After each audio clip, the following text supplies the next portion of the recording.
Kids, we're hanging out with Dr. Leon Eisen. This is a big deal. This guy is a venture capitalist. He knows business. He knows quantum physics. He knows how to take your business to the next level. Sure, he might be working with some big companies, but you out there might be working with a smaller company or might own a smaller company. Listen, watch what he has to say because it will add value. I promise you. Doctor, nice hanging out with you. Glad you're here. Hi, Keller. I'm happy to be here. Thanks for inviting me. This is a big deal, man, because you're obviously you're a big name in the industry, and man, I'm going to ask questions because it's just an honor for you to be here. I'm totally excited about this. So, if right off the bat, tell us a little bit about yourself and your background, and it's going to blow some people away. Go for it. Okay, thank you very much. So, actually, I'm a physicist. I have PhD in quantum physics and did my postdoctoral research in quantum computers, and then I left this. I don't know why. I decided to move to the industry. By the way, you know why professor has usually very small salary? Because what professor does will be used in 50 years. So just take this 50 years and chop your salary. So you have very small salary. So I decided that I have to do something that I can, something tangible today. So I moved to the industry and spent a lot of time like engineering the industry. And finally, it was exactly in the middle of the crisis, 2008, 2009. I decided I don't know why exactly this time. Now I understand why. And I decided to become the founder. So I founded the company. And exactly in the middle of the crisis, I raised my first $1 million. Now I understand this is the best time to raise money in the middle of the crisis because nobody can and nobody can do it. And you can. If you can, you are a hero. So I became a hero in my community, I would say. So I raised $1 million, and that's all. And for the next 3 years, I couldn't raise anything. I was in a, on the brink of bankruptcy, and I decided to find co-founder. By the way, my idea was to build the world's first FDA-cleared wearable medical monitor. Today, it's not a big deal, but that time, Fitbit just get out to the market with something like clips here. Nobody did think about medical device, wellness or something like this. So I decided to go medical. That is crazy. It was crazy that time. And I built it. So actually in 3 years, I decided to find a co-founder who can help me to raise money. And finally, I raised money by myself, but co-founder to help me to tune myself. So he was like a mentor. He had 3 exits and he helped me. So I also learned that it's very important to work with people who much better than you and know much more than you. And so I spent about 10 years like CEO of this company, brought this company to success, to the market. We started sales, we got the clearance. Then I sold my part, and then I decided to continue like entrepreneur. So I built my own venture studio, invested in 4 companies there, built all infrastructure. But suddenly I understood I want to try something new. And I joined amazing company called Network VC from Silicon Valley. It's a syndicate fund. We have more than 250 I don't know how to say. We're lucky to have 250 amazing LPs, and they're happy to be our LPs. We invested in 55 startups. We have 3 exits. So I joined this amazing company like a venture capitalist. And also it's interesting, new experience from, I call dark side of the business. I was on another side now, and another side of the table, and I like it very much because I start to meet with amazing entrepreneurs, and I understand them. So I talk to entrepreneurs on their language, so they don't have to to translate to me their business. But unfortunately, not a lot of people like me, what I saw in this industry.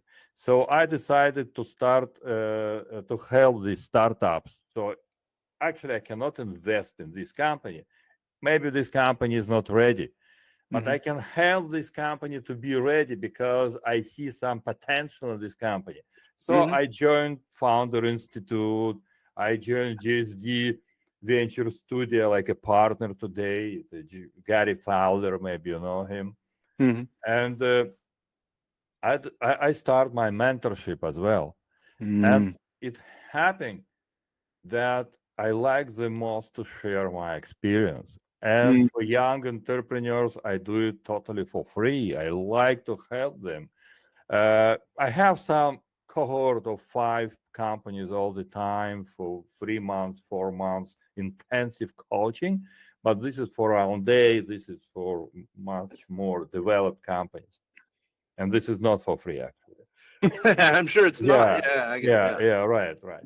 So also I joined the World Business Angel Investment Forum. It's the biggest investment organization worldwide. We are affiliated with G20. We are presented in more than 100 countries, and most countries, developing countries, with their financial inclusions. This is our mantra. We help with financial inclusions. And also, I'm a fellow member of Royal Society of Medicine in UK. Maybe I don't know. I didn't see a lot of fellow members who are not actually physicians there. So this is what I'm doing today. Yeah. So you're a global venture capitalist with having a PhD in quantum physics. That gives you some credibility. You know how to. You're a smart dude. You've done well. There's no doubt. I know how to think. I know how to think. I developed so-called quantum business thinking methodology. I'm writing the book about it, finishing already. And this is totally new methodology based on very old principles of quantum mechanics. So principles of our law. So think like nature. Think like nature and you will succeed. I totally know what you mean by that. Hopefully that's not too heady for most of the people out there, because it's pretty technical, but I think you're doing a good job, as long as they can see through that accent. You're doing a good job of kind of helping business owners to understand really what to do to take it to the next level, their business to the next level. So you've seen a ton of businesses globally, et cetera, and you've seen it in Silicon Valley, et cetera, et cetera. So what would you say? I'm going to make a pointed question. What's the number one thing you see for a business or a business owner or an entrepreneur to really be successful? I know that's a hard question, but I'm going to ask that. What's the number one trait or number one strategy that you believe is essential for an entrepreneur? Amazing questions. I think it's very difficult to talk about only thing. I know, believe me, I know. Yeah, but I know you're smart, say so I can throw out hard questions. combination of consistency and flexibility, or adaptivity, you name it. I understand. Okay, all right. I'm going to unravel that. So there's 2 things: consistency and then and flexibility. So flexibility / adaptability. So let's talk about consistency. Yeah. When you say consistency, what do you mean exactly? I mean, you start from the end game. You start from the end, you go back, and you consistent go to this goal. So you have the goal, you see this goal, it's called vision. Okay. So you have target, you see this target, right? This is what we call vision and goal. And then you know how to get there. But there are 3 types of consistent movement to your goal. There is a rigid type. This is where people usually fail. I call it rigid consistency. When you have the goal and you have the plan, you stick with the plan, independent. If, I don't know, nuclear bomb could happen, somewhere, and you don't care about it. You have your path. This is good maybe 20 years ago, when world wasn't so dynamic. Today, in dynamic world, this This is usually for employees. Mhm. Such type of behavior is for employees. You got your employee, you got the task, you should do task. If you think step right, step left, manager will kill you. So, this is rigid consistency. But there Okay. is something like, I could say, more flexible or partially flexible consistency, where you have the goal. You go to this goal. For example, but on your way you have to change something. This is for manager, high level manager, for example. Okay, I have some goal, I have some vision, but I can go to this shop on my way to home. I'm not going home straight. I want to get into this shop on my way, okay, because I Okay. think it's good for me. This is how flexible. But for entrepreneur should be totally flexible at this and consistent. So if you make pivot, so you can change the goal. Actually, you're flexible with the goal, you're flexible with your roadmap, and you're flexible with your vision all together. And it depends on how things going. If it depends how you grow. If you see that it's not what you want and you slow down, you can pivot immediately. So you're consistent when you decide something, you redecide it, you Mhm. again consistent with what you decide again. And Mm. all the time you decide, you move this direction consistently until you fail or you understand it's a wrong direction. So you change it. I understand. That totally makes sense, believe it or not. So what I would say, well, okay, let's use me as an example. So this company has been around, vastsolutionsgroup.com. We've been in existence since 1969. We were let's say a traditional finance investment company. 2006, I took over, and now we're a tax company that mainly does tax strategies for well-heeled entrepreneurs, usually real estate investors. So, as an example, are you saying my vision, my vision is to help the entrepreneur, solopreneur, when the marketplace does not help them, right? So I want to be consistent in front of that marketplace. Okay. I know it's impossible, but I say as a goal, I want to be able to help 25% of the market share of solopreneurs, right? Now, so I know I have to be consistent to be there every day in front of them, in front of our market, in front of our clients. So when you say consistency, is that in line with what you're saying, meaning be in front of them on an ongoing basis, as an Yeah, example?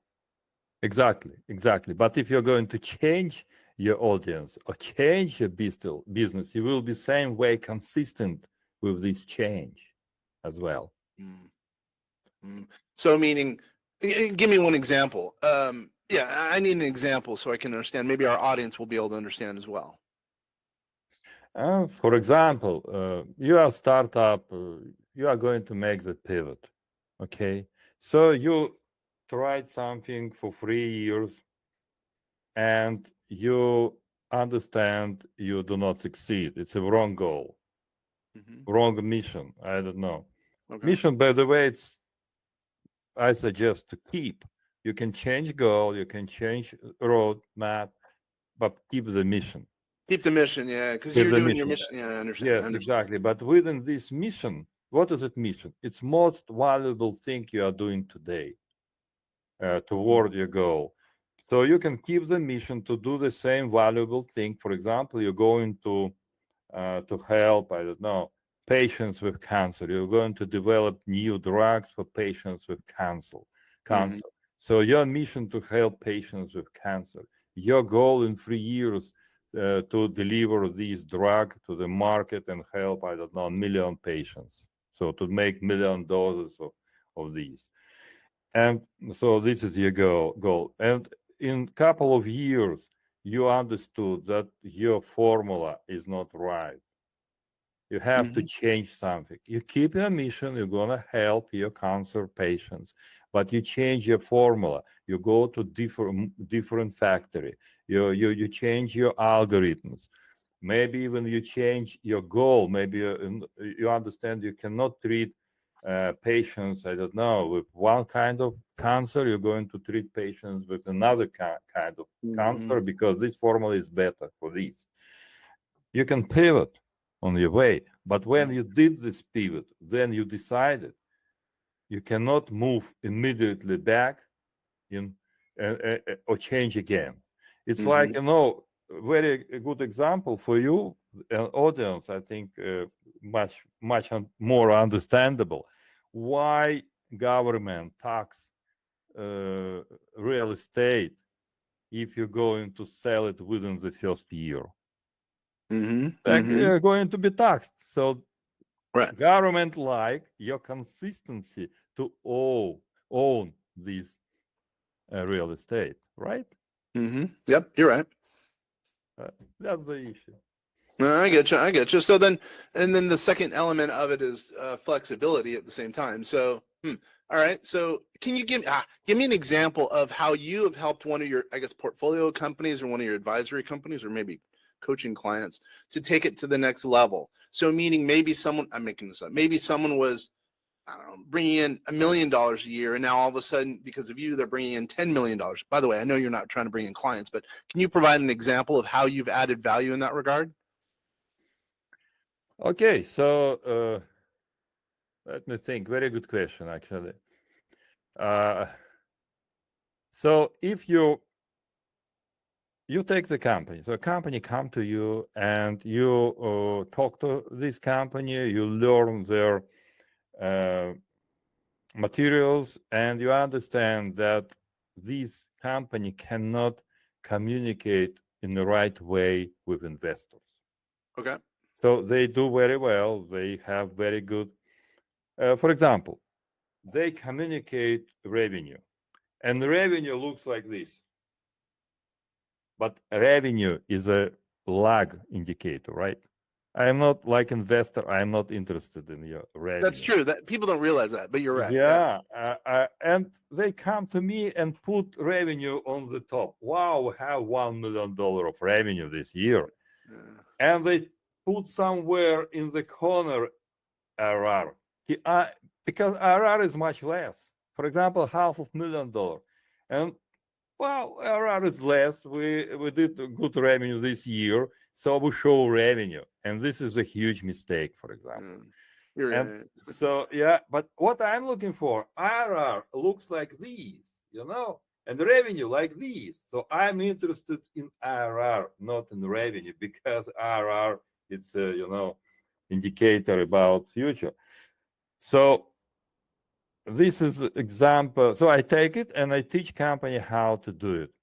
I don't know if I answered your question, but this is what came to my mind. What you're saying is don't look at the top end growth. What you've done, if you've helped some companies to understand IRR as an example, which is a better indicator of what's going on now, because I think you're right. Revenue is it's a lagging indicator. It's what happened before, whatever, 6 months, 10 years, whatever, before. Exactly. Yeah, and people don't realize that. I totally agree with that. There is another interesting question. There is another interesting thing. For example,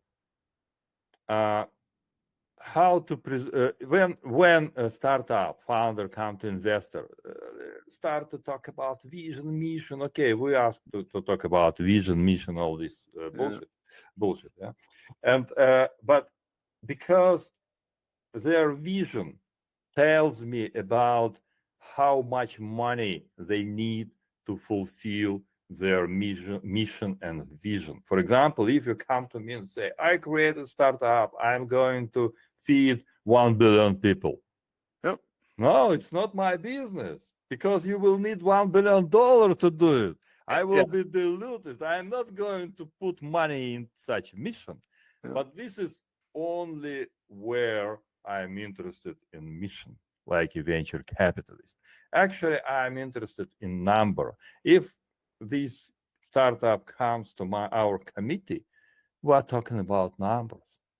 Exactly. Revenue, margin growth, dynamics, payroll, all these. We are looking for numbers. We are not looking for some other stuff. And this is what I help startup to communicate correctly with investors, because I saw amazing company, great potential, and they don't know how to communicate, and they lose. Like everywhere, if you don't know how to communicate, you lose. So I developed so-called fundraising readiness score, Hmm. and you Okay. can find it on my LinkedIn. It's totally for free, and By the way, it's a LinkedIn. Go over your LinkedIn real quick so people might want to refer to that. yeah, Leon Eisen. Just write Leon Eisen, and And it that's appears. spelled Leon Eisen. Leoneisen. Leon Got it. Eisen. And okay, thank you. Now Yeah, continue on. Go ahead.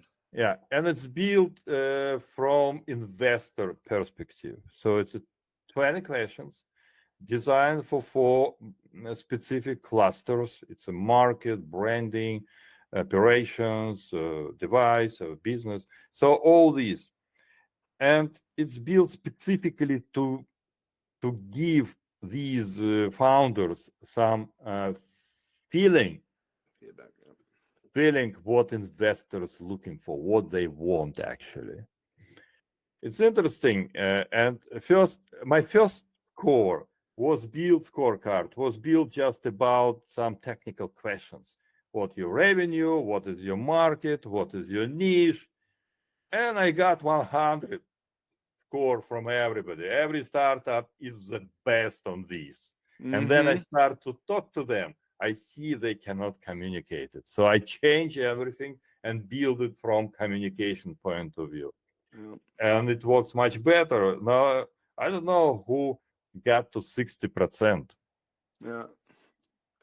I totally get what you're saying. That's pretty funny, actually. So, wow. Okay, that's a big deal. By the way, people should go to your LinkedIn to see that, because I would think that can add some value. Even if they're not a big, big company, they could kind of start thinking how to add value to themselves, even as a solopreneur or as an entrepreneur, maybe with investors. Okay, so I'm gonna kind of change a little bit. By the way, we have about 15, 20 minutes to go. Yeah. If you don't mind, I really appreciate your time, and for all the people who are out there, really appreciate it. So I know that you used to deal with quantum computers, but I'm going to ask you for a few moments to talk about quantum computing. Only for a few moments. I know that's not your real thing, but it's my belief we've been in artificial intelligence since really 2018. We started in 2010, but we had our own model called Einstein 2018. My claim is, and I talk about it a lot, is that I believe artificial intelligence is going to quickly, or more quickly than it would have otherwise, lead to quantum computing. And I think quantum computing is a holy grail of computing, of software, et cetera, even though it's hardware. So can you really quickly give your thoughts on when quantum computing will be not mainstream, but when I can use quantum computing as an example, maybe through the internet, through quantum internet, et cetera? It accelerates. It actually accelerates. Even 10 years ago, I thought that it will happen by 2050, something like this.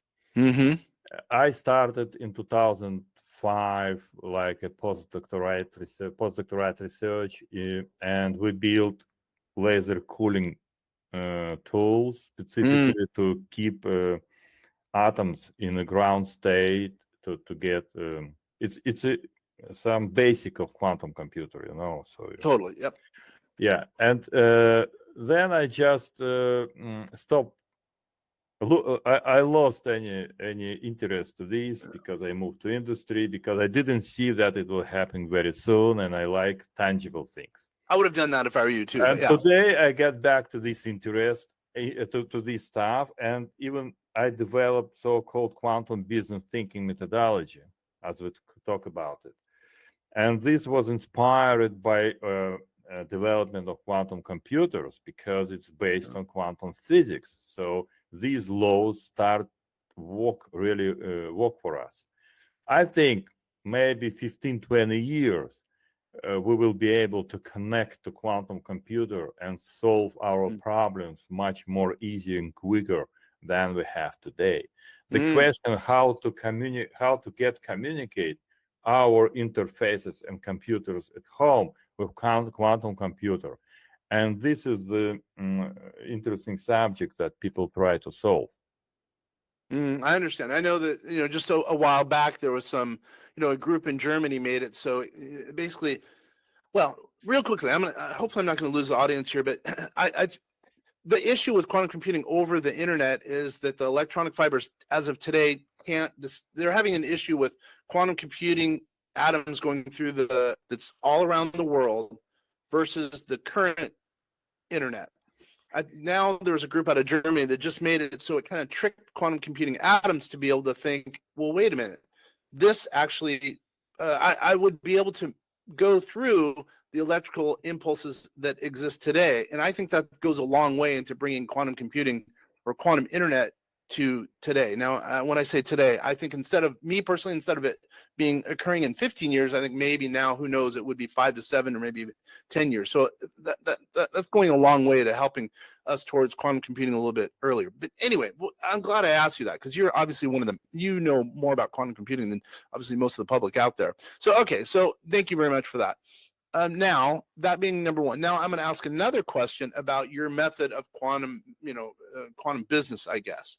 So what are some other ways that quantum business can be helpful towards, or the thought or the strategy towards helping an entrepreneur, let's say a solopreneur, maybe even investing in real estate or running a real estate brokerage?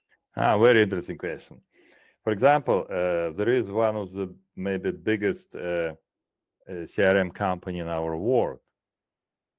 They were on with the problem of so they almost died because they couldn't keep up with growth. And for example, their customer success was lagging so much that they start to lose their clients. So their retention rate became almost zero. So okay, that's bad. Turnover is really bad. That's bad. So why it happened? Because they didn't have time to follow their growth. They grew too much, and that is a possibility. People don't realize that. Now we call it, exponential growth. So any startup could grow, I don't know, exponentially or like this, but in any case, it goes not exactly like this. It goes with some curves. Why curve happened? Because this lagging. So when you grow, your operations are not optimized. Also for solopreneur, they use some tools and they just get out of the order. They cannot keep order with these tools all the time. So something lagging. I didn't have time to do this. I don't have time to do that. And then this, I call it management arrow propagation. So all the time it's grow like avalanche. And it's a normal business. What is it? Quantum growth. Quantum growth happening. This is what I developed in my work. Happened by layers. You get to this layer, and all the 5 elements or categories of your business you put on this level. I'm talking about that's smart. I'm talking about marketing. I'm talking about viability or business model, or I don't know, financial stuff. I'm talking about product. I'm talking about culture of the company, if this is a company. So all these categories and customer development as well. So all these categories should be brought to the same level. So you stop growth somewhere. From another side, you should keep momentum.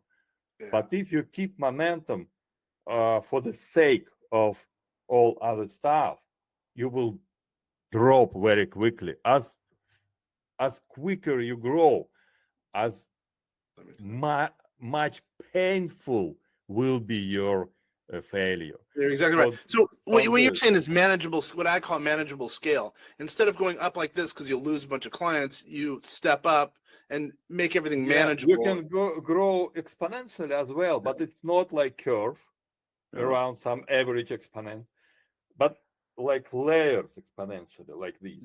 And this works amazingly. I tried with several startups, and this I call quantum growth.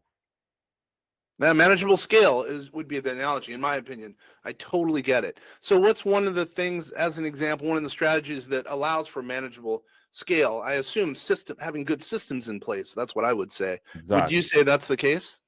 Yes, exactly. You have to build framework of your growth.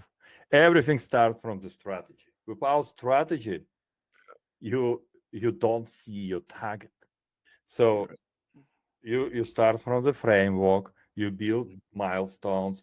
But actually, I'm adept of so-called backward mapping. I So don't you know what that start. means. Explain. I Oh, don't okay. understand. This is amazing tool, and I really suggest using this. You start from the end point. For example, in 3 years, you want to have, I don't know, $100 million in Okay. your case, and now you go back. How much money? But it's not about money actually. But it's example. I never put goal as a money. It's wrong. But as Yeah. example, I can use it because it's easy to understand. So I have your goal to have 100 million. Then in 3 years, quarter before these 3 years happening, and 2 years and 3 quarter, you have 90 million, and so on. So 90, 80, I don't know, 70, 60. And at every point, you decide what you need to have this point. Yep. So you go back. What advantage of this method? You know exactly how to move. It's like, ways calculate your path from the end point back. Yep. Because if you calculate back, if you have some traffic jam, you can avoid it. Okay, You can go but around it. if you go from this point toward the future, if something you can go to wrong direction. For example, it's very difficult to get to the target. If you started from the target, you build your path back, and you understand exactly what you need at each point to get to the next stage. That, dude, I totally get it. That's brilliant. I totally get that, because if because it doesn't matter if you've been able to scale up. I mean, when you're bringing in revenue, if you can't support it, you're going to lose the business. You're going to get a bad reputation. People aren't going to use your whatever software. They're not going to use your service, and then it's going to go south for you. And then where you, it's like you're at the beginning point. Basically, I Yeah. think that's how I'm interpreting what you're saying. Basically. Wow. Some of these concepts. So tell us a little bit about your book, and then let's get ready to, land this plane. Tell us a little bit about your book, because you've talked about some very, very smart ideas to taking a business to the next level. Tell us a little bit about your book, and then we'll sign off. I didn't finish. Actually, I procrastinate for 2 years already about it, and it's quite difficult because I'm very busy. So it's very difficult to find time to write it, and I try to write it without ChatGPT because I still get some bullshit from there. Maybe because I don't know how to write prompts correctly. Uh, so and it's a new. ChatGPT cannot find it in the internet, so give me some bullshit. Yeah. And so I have to enrich ChatGPT with my ideas. Mm-hmm. So yeah, it takes time. I'm going to finish this fall, and then to start to distribute it. So it's all about. It's called quantum business. It's actually called Fundables. This book called Fundables, and so how quantum nature helps people succeed In their business. I understand, just like you Yeah. said earlier. Okay. Wow. All right. So, man, I know you're not really looking for clients, but if someone wants the information about which we spoke about earlier, go to your LinkedIn. It's Leon Eisen, IESEN, or sorry, EISEN. Yeah. And then people will be able to look at your LinkedIn, learn a little bit about you, get some of the resources that you have in your LinkedIn. Man, this has been a huge. I'm so glad you were here. I think that if people can understand and shoot through the accent, they're really going to understand you have some good value. The things you've talked about here, I'm sure you have some Yeah. other content out there. My accent is a problem. I couldn't remove it. I left Moscow 30 years ago. Oh no, really? 30. And my kids speak English like this is their nature, native language. But for me, still, Well, I I know. speak well, but it's impossible to remove. I know, but I love speaking to you. This has been fun for me. And for all those people out there, this is, once again, this is Kenneth French with Vast Voice, telling business secrets to entrepreneurs, and totally it's sponsored by vastsolutionsgroup.com. It's been a pleasure having you, Doctor, on the show. For all those people who are watching, listening, please take advantage. Go to his LinkedIn. I think you'll learn there's going to be some resources there that are going to help you. And also, thank you so much for spending time with us, because I know you could be watching ESPN or Netflix or whatever. So really appreciate you guys all spending time here. Once again, this is Kenneth French signing off. Yeah, thank you, Kenneth. Great to meet you here. Thanks.